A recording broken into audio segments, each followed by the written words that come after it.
Hello and welcome to my YouTube channel. मैं आप सबका स्वागत करता हूं अपने यूट्यूब चैनल पे। जैसा कि हम लोगों ने मैंने बताया था कि एसएससी सीजीएल मेंस को टारगेट करते हुए या फिर इसके अलावा जितने भी एसएससी के एग्ज़ाम्स हैं उनको मेन पॉइंट ऑफ व्यू रखते हुए मैंने एक सीरीज स्टार्ट किया था। तो उसके ही आज मैं पार्ट 2 को लेकर आया हूं। तो इसमें भी 25 क्वेश्चन होंगे। तो चलिए आज शुरू करते हैं हम आज का पहला सवाल। तो आज का पहला सवाल है कि when did Dandi march start. Dandi march कब स्टार्ट हुआ था? तो दांडी मार्च, जैसा कि ये सब एक सवाल तो यहाँ से ये पूछ लिया जाता है कि दांडी मार्च किस चीज़ से रिलेटेड है। तो ये आप याद रखना कि ये सिविल डिसोबीडियंस मूवमेंट से, ठीक है। ये सिविल डिसोबीडियंस मूवमेंट मतलब सविनय अवज्ञा आंदोलन से ये रिलेटेड है ना, जो कि 1930 में हुआ था। Civil disobedience movement Gandhi ji ने इस चीज़ को स्टार्ट किया था, ठीक है। तो आप इस चीज़ को भी याद रखना। आफ्टर दैट यहाँ पर सवाल पूछा गया कि दांडी मार्च कब स्टार्ट हुआ था। तो आप इसे याद रखना कि दांडी मार्च कब स्टार्ट हुआ था, 12 मार्च 1930 को स्टार्ट हुआ था।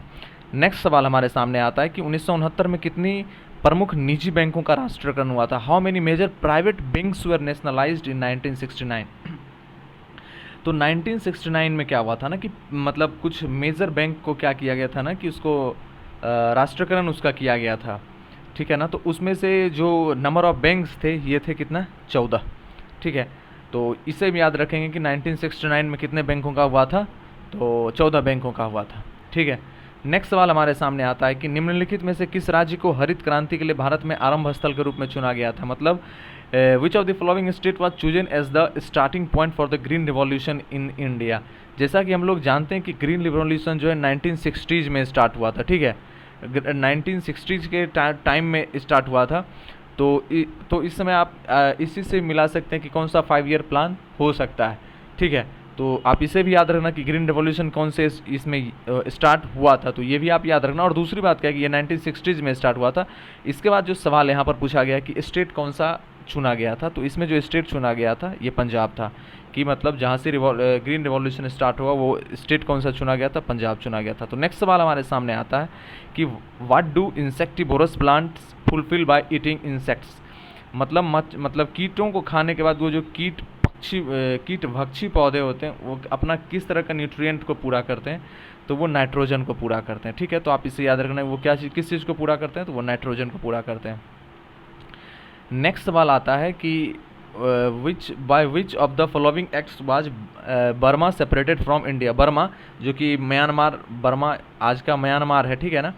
तो इस चीज़ को भी याद रखें कि म्यांमार किस के तहत जो है मतलब अलग किया गया था, किस अधिनियम के तहत जो है बर्मा को अलग किया गया था। तो आप इसे याद रखना कि बर्मा को जो है भारत सरकार अधिनियम 1935 यानी कि गवर्नमेंट ऑफ इंडिया एक्ट 1935 इसके तहत जो है बर्मा को सेपरेट किया गया था। और इससे आप ये भी रखना कि ये BBI क्वेश्चन है, बहुत ही ज़्यादा इंपॉर्टेंट क्वेश्चन है ये, ठीक है ना। नेक्स्ट सवाल हमारे सामने आता है कि ATP का निर्माण कहाँ होता है। ATP जिसका फुल फॉर्म होता है एडेनोसिन ट्राइफॉस्फेट, ठीक है। एडेनोसिन ट्राइफॉस्फेट, इसको हम यहाँ पर अगर लिख दें तो एडेनोसिन ट्राइफॉस्फेट, ठीक है। तो एडेनोसिन ट्राइफॉस्फेट का जो है निर्माण कहाँ होता है, तो ये माइटोकॉन्ड्रिया में होता है। तो इस चीज़ को याद रखेंगे कि कहाँ पे होता है, ATP इज क्रिएटेड माइटोकॉन्ड्रिया, ठीक है।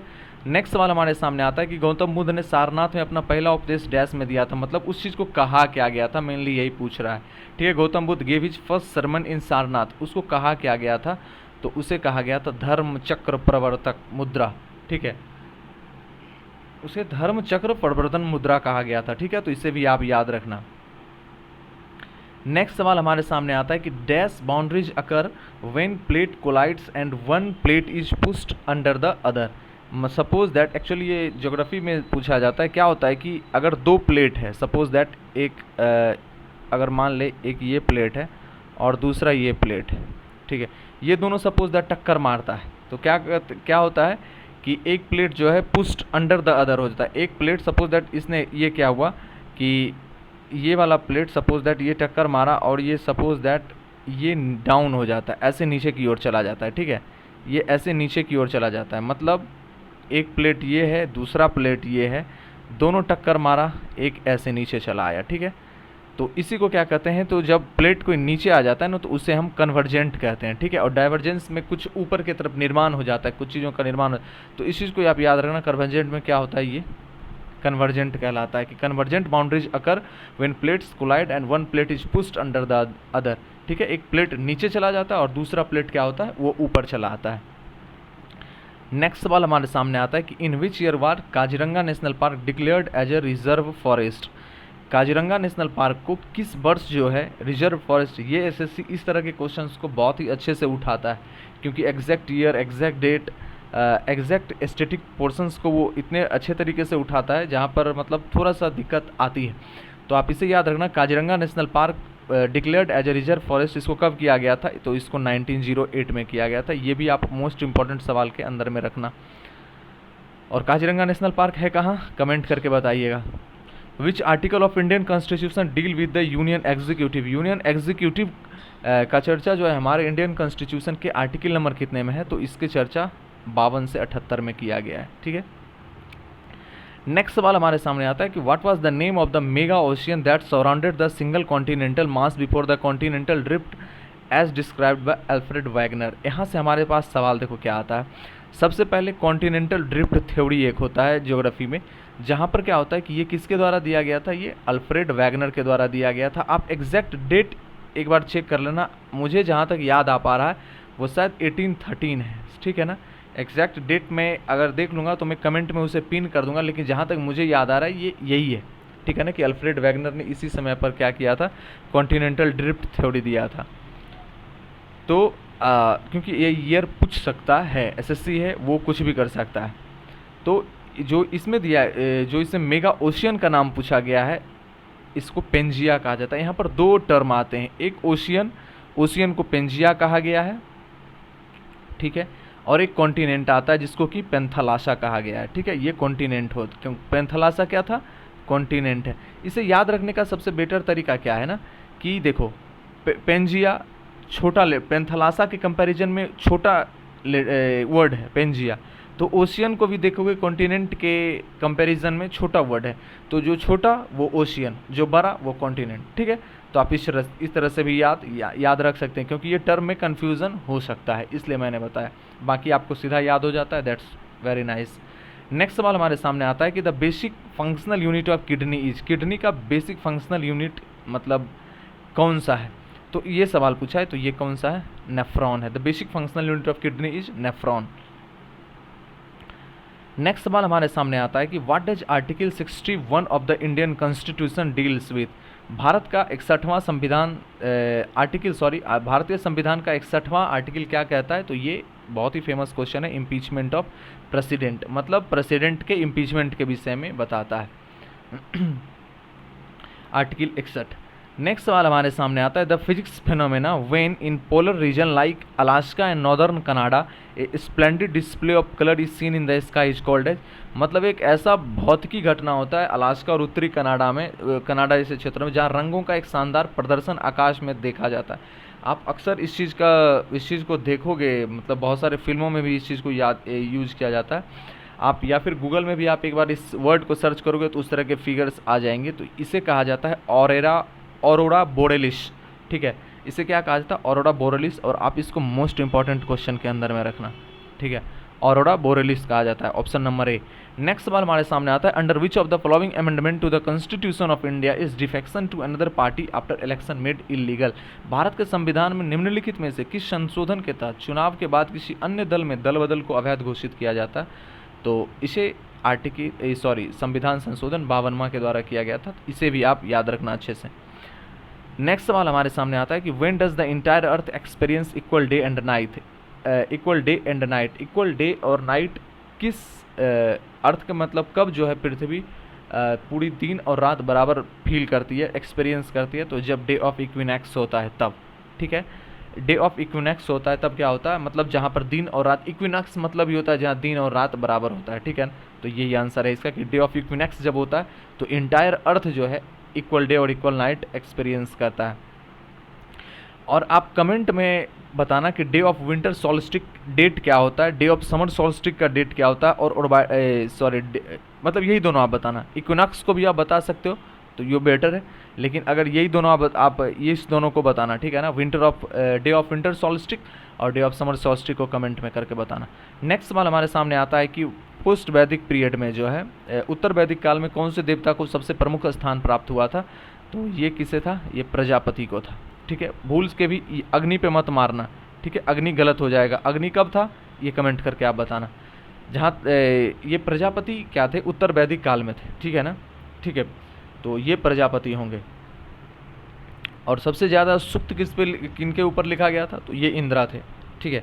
नेक्स्ट सवाल हमारे सामने आता है कि 20 अगस्त को किस रूप में मनाया जाता है? इसे आप मोस्ट इंपॉर्टेंट डे वाले सवाल में अब याद रखना। जब पूछ दिया जाता है कि दिन मतलब ये कौन से दिन में सेलिब्रेट, ऐसा कुछ क्वेश्चन पूछ दिया जाता है तो आप इसको मोस्ट इंपॉर्टेंट सवाल में याद रखना कि 20 अगस्त को किस रूप में मनाया जाता है? तो ये सद्भावना दिवस के रूप में मनाया जाता है।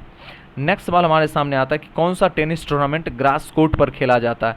मतलब टेनिस टूर्नामेंट जो ग्रास कोर्ट पर खेला जाता है वो जो है विंबलडन है। कौन सा है? विंबलडन है। विंबलडन कहाँ का है? इंग्लैंड का है, ठीक है। अब इसमें से देखते हैं कि ये बहुत ही ज़्यादा इंपॉर्टेंट सवाल है, क्योंकि बीबीआई के अंदर इसको रखना, क्योंकि इसमें बहुत सारे वो कन्फ्यूजन हो जाता है, क्योंकि चार हैं टेनिस के ये कप, जिसमें मतलब किस ग्राउंड पे खेला जाता है ये पूछ लिया जाता है। तो फ्रेंच जो है सॉइल पर खेला जाता है, ठीक है। और यूएस ओपन जो है हार्ड कोर्ट पे खेला जाता है, ठीक है। यूएस कोर्ट को कहाँ खेला जाता है? यूएस ओपन जो है हार्ड कोर्ट पे खेला जाता है। और ऑस्ट्रेलिया ओपन भी कहाँ खेला जाता है? ये दोनों हार्ड कोर्ट पे खेला जाता है। और फ्रेंच ओपन सॉइल पे खेला जाता है और विंबलडन कहाँ खेला जाता है? तो ग्रास कोर्ट पे खेला जाता है। ये बहुत ही इंपॉर्टेंट सवाल है, ठीक है। नेक्स्ट सवाल हमारे सामने आता है कि जहांगीर खान किस खेल से संबंधित है? तो जहांगीर खान स्क्वैश से संबंधित है, ठीक है। ऑप्शन नंबर ए, स्क्वैश से संबंधित है जहांगीर खान। नेक्स्ट सवाल हमारे सामने आता है कि चिकनगुनिया का कारण क्या है? चिकनगुनिया किस कारण से होता है? तो ये क्या है? ये एक वायरस के कारण होता है, ठीक है। अक्सर आप देखोगे चिकनगुनिया का ये न्यूज़ में बना हुआ रहता है। तो ये क्या होता है? वायरस के कारण होता है। नेक्स्ट सवाल हमारे सामने आता है कि किस संस्था ने तंबाकू जहर वाले ग्रह शीर्षक से रिपोर्ट जारी किया कि which organisation release the report title tobacco poisons our planet? तो ये कौन किया है? तो ये WHO के द्वारा किया गया है, ठीक है। वर्ल्ड टोबैको डे कब मनाया जाता है? इसे आप कमेंट करके बताना। नेक्स्ट सवाल हमारे सामने आता है कि a non banking financial company NBFC is a company registered under, ये किसके अंदर रजिस्टर किया गया है? तो ये रजिस्टर किया गया है NBFC एक्ट 1956 के अंदर ये किया गया है। नेक्स्ट सवाल हमारे सामने आता है कि दक्षिण भारत की बोली जाने वाली साहित्यिक भाषाओं में सबसे पुरानी कौन है? Oldest of the literary language spoken in south India is, most important सवाल के अंदर इसे रखना, ठीक है ना, क्योंकि SSC भी साउथ इंडिया को बहुत ज़्यादा फोकस में ली हुई है। तो ये कौन सा है? तमिल भाषा ये किया ओल्डेस्ट लिटरेरी लैंग्वेज है, ठीक है, साउथ इंडिया का। और आज का सबसे अंतिम सवाल और मोस्ट इंपॉर्टेंट सवाल एक ही है कि क्या है? Bariatric surgery brings changes in a persons, मतलब बैरिएट्रिक सर्जरी जो एक व्यक्ति में किया जाता है वो क्या चीज़ में परिवर्तन लाने के लिए किया जाता है? तो वो डाइजेस्टिव सिस्टम में परिवर्तन के लिए, उसके पाचन तंत्र में परिवर्तन के लिए। डाइजेस्टिव सिस्टम मतलब पाचन तंत्र में परिवर्तन लाने के लिए किया जाता है। तो ये थे आज के 25 सवाल। आई होप सो आपको पसंद आए होंगे। अगर आपको पसंद आए हैं तो ऐसे ही हमारे इस सीरीज़ में बने रहें, और हो सके तो हमारे चैनल को सब्सक्राइब करें और वीडियोज़ को लाइक करें, और जितना ज़्यादा हो सके अपने दोस्तों के बीच शेयर करें, और ज़्यादा से ज़्यादा मेंबर को इसमें ऐड करें। तो थैंक यू सो मच। मिलते हैं फिर से अगले वीडियो के लिए। Tata bye bye, thank you so much, जय हिंद।